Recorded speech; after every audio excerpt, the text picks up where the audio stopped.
देश दुनिया की हर बड़ी खबर सबसे तेज और सबसे सटीक सीधे आपके स्क्रीन पर।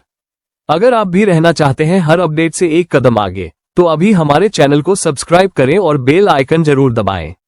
आइए चलते हैं देश की सबसे बड़ी खबर की तरफ। एक, अमेरिकी राष्ट्रपति डोनाल्ड ट्रंप ने ईरान के साथ चल रहे संघर्ष में सीजफायर की संभावना से इनकार कर दिया है।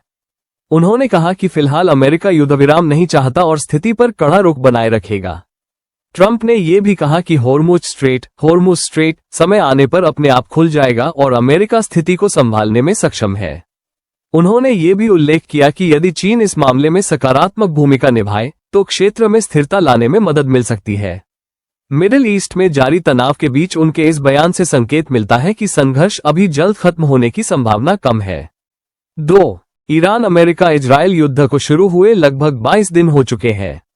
ताजा रिपोर्ट के अनुसार ईरान ने हिंद महासागर में स्थित अमेरिका यूके के डिएगो गाजिया सैन्य बेस की ओर 2 लंबी दूरी की बैलिस्टिक मिसाइलें दागी। हालांकि दोनों मिसाइलें लक्ष्य को नहीं लगी, एक रास्ते में ही फेल हो गई और दूसरी को अमेरिकी युद्धपोत ने इंटरसेप्ट करने की कोशिश की। इसी बीच अमेरिका के पूर्व राष्ट्रपति डोनाल्ड ट्रंप ने युद्ध को खत्म करने पर विचार करने के संकेत दिए हैं। क्षेत्र में तनाव लगातार बढ़ रहा है और कई देशों में सुरक्षा अलर्ट जारी है। रिपोर्ट के मुताबिक रियाद में एक और भारतीय नागरिक की मौत की खबर भी सामने आई है, जिससे हालात और चिंताजनक हो गए हैं। 3, सोने की कीमतों में हाल के दिनों में गिरावट का रुझान देखा जा रहा है। मार्च महीने में सोना अब तक करीब 15,330 रुपये तक सस्ता हो चुका है। पहले ईरान युद्ध की शुरुआत के समय सोने की कीमत लगभग 1,60,000 रुपये प्रति 10 ग्राम तक पहुंच गई थी, लेकिन अब इसमें गिरावट आई है। MCX पर सोना करीब 1,44,825 रुपये प्रति 10 ग्राम पर बंद हुआ, जबकि कॉमेक्स पर 4,574.90 डॉलर प्रति ट्रॉय ऑन्स रहा। अमेरिकी डॉलर के मजबूत होने और कच्चे तेल की कीमत बढ़ने से बाजार में उतार चढ़ाव है। विशेषज्ञों का मानना है कि कीमत 1.27 लाख रुपये तक भी जा सकती है। 4, मिडिल ईस्ट में बढ़ते तनाव के बीच भारत में प्रीमियम पेट्रोल की कीमतों में बढ़ोतरी की गई है। 21 मार्च 2026 को तेल कंपनियों BPCL, HPCL और IOCL ने प्रीमियम पेट्रोल जैसे स्पीड, पावर और XP95 के दाम में 2.09 रुपये प्रति लीटर की वृद्धि की है। नई कीमतें 21 मार्च की रात से लागू हो गई है। हालांकि सामान्य पेट्रोल और डीजल की कीमतों में कोई बदलाव नहीं किया गया है और वे पहले की दरों पर ही मिल रहे हैं। इसके अलावा औद्योगिक डीजल की कीमत में 22 रुपये प्रति लीटर की बड़ी बढ़ोतरी की गई है, जिससे उद्योगों पर असर पड़ सकता है। 5, अमेरिका इजरायल और ईरान के बीच बढ़ते तनाव के बीच भारत के लिए तेल सप्लाई को लेकर राहत की खबर सामने आई है। रिपोर्ट के अनुसार अमेरिका ने अस्थायी रूप से ईरानी तेल पर लगे कुछ प्रतिबंधों में ढील दी है। इसके बाद भारतीय रिफाइनरियां फिर से ईरान से तेल खरीदने की तैयारी कर रही है। ट्रेडर्स का कहना है कि मिडिल ईस्ट में बढ़ते संघर्ष के कारण वैश्विक ऊर्जा आपूर्ति पर दबाव बढ़ गया है, इसलिए ये कदम उठाया गया है। एशिया के कुछ अन्य देश भी इस विकल्प पर विचार कर रहे हैं, जिससे बाजार में तेल की उपलब्धता और कीमतों पर असर पड़ सकता है। 6, पटना के गांधी मैदान में ईद के मौके पर हजारों लोगों ने सामूहिक रूप से ईद की नमाज अदा की। हर साल की तरह इस बार भी बड़ा कार्यक्रम हुआ, लेकिन बिहार के मुख्यमंत्री नीतीश कुमार इसमें शामिल नहीं हुए। उनकी जगह उनके बेटे और जदयू नेता निशांत कुमार वहां पहुंचे। उन्होंने नमाज के बाद लोगों से मुलाकात की और सभी को ईद की शुभकामनाएं दी। 30 दिनों के रोजे के बाद मनाई गई ईद के इस मौके पर लोगों में उत्साह देखने को मिला। निशांत कुमार की मौजूदगी को राजनीतिक रूप से भी महत्वपूर्ण माना जा रहा है, क्योंकि वे पहली बार इस तरह सार्वजनिक रूप से नमाजियों के बीच दिखाई दिए। 7, IPL 2026 से पहले कोलकाता नाइट राइडर्स KKR के इंट्रा स्क्वाड प्रैक्टिस मैच में 20 साल के युवा बल्लेबाज क्रिश रघुवंशी ने शानदार प्रदर्शन करते हुए 55 गेंदों में नाबाद 103 रन बनाकर सबको चौंका दिया। उनकी इस पारी की मदद से टीम ने 200 रन का लक्ष्य हासिल किया। इससे पहले रिंकू सिंह की टीम ने बल्लेबाजी करते हुए 200 रन बनाए थे, जिसमें रिंकू सिंह ने 25 गेंदों में 45 रन, टिम सीफर्ट ने 30 और सार्थक रंजन ने 37 रन की अहम पारी खेली।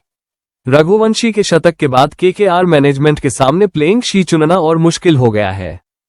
8, ईद उल फित्र के मौके पर कोलकाता के रेड रोड पर नमाज के बाद पश्चिम बंगाल की मुख्यमंत्री ममता बनर्जी ने सभा को संबोधित किया और केंद्र सरकार व बीजेपी पर हमला बोला।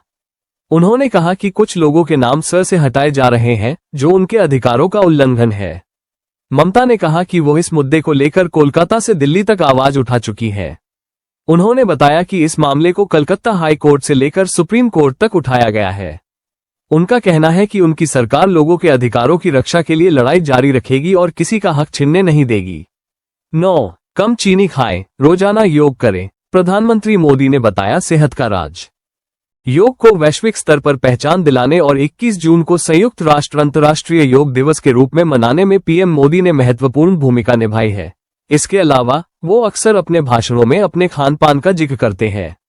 अब पीएम मोदी ने देशवासियों को स्वस्थ रहने के कुछ सुझाव दिए हैं। इंस्टाग्राम पर पोस्ट करते हुए प्रधानमंत्री नरेंद्र मोदी ने सलाह दी, स्वस्थ रहें, खुश रहें, अच्छा खाएं, केवल स्वास्थ्यवर्धक चीजें ही खाएं, चीनी का सेवन कम करें, योग को दैनिक जीवन का हिस्सा बनाएं। 10. ईरान से बहुत प्यार है तो वहीं चले जाओ, शिया मुसलमानों से बोले मुनीर, चेतावनी भी दी। पाकिस्तान सेना प्रमुख आसिम मुनीर ने कहा कि शिया धर्मगुरुओं को अगर ईरान पसंद है तो वहीं चले जाओ वाले बयान से देश में बड़ा विवाद खड़ा हो गया है। शिया समुदाय ने इसे अपनी देशभक्ति पर सवाल उठाने वाला और अपमानजनक बताया है, जिससे पाकिस्तान में सांप्रदायिक तनाव गहरा गया है। 11. आरोपियों को किसी हाल में नहीं बख्शेंगे, मथुरा में फरसा वाले बाबा की मौत पर बोले सीएम योगी। उत्तर प्रदेश के मथुरा में गौ रक्षक चंद्रशेखर बाबा की बीती रात ट्रक से कुचलकर मौत हो गई। उनको स्थानीय लोग फरसा वाले बाबा के नाम जानते थे। दूसरी तरफ बाबा साथ वालों ने दावा किया कि रविवार तड़के बाबा 2 साथियों के साथ ट्रक का पीछा कर रहे थे। उस ट्रक में गौवंश था। ट्रक को ओवरटेक कर बाबा ने सामने बाइक खड़ी कर दी। इसी दौरान ड्राइवर ने ट्रक की स्पीड बढ़ा दी और बाबा को कुचलते हुए फरार हो गया।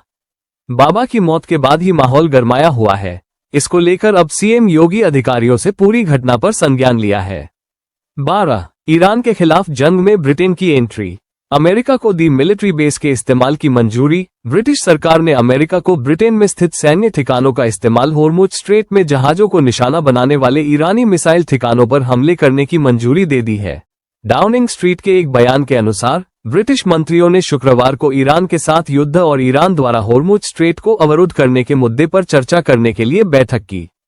ब्रिटेन के प्रधानमंत्री कीर स्टार्मर ने पहले अमेरिकी सेनाओं को इन ठिकानों का उपयोग केवल रक्षात्मक अभियानों के लिए मंजूरी दी थी ताकि ईरान को ऐसे मिसाइल दागने से रोका जा सके जिनसे ब्रिटिश हितों या जान को खतरा हो।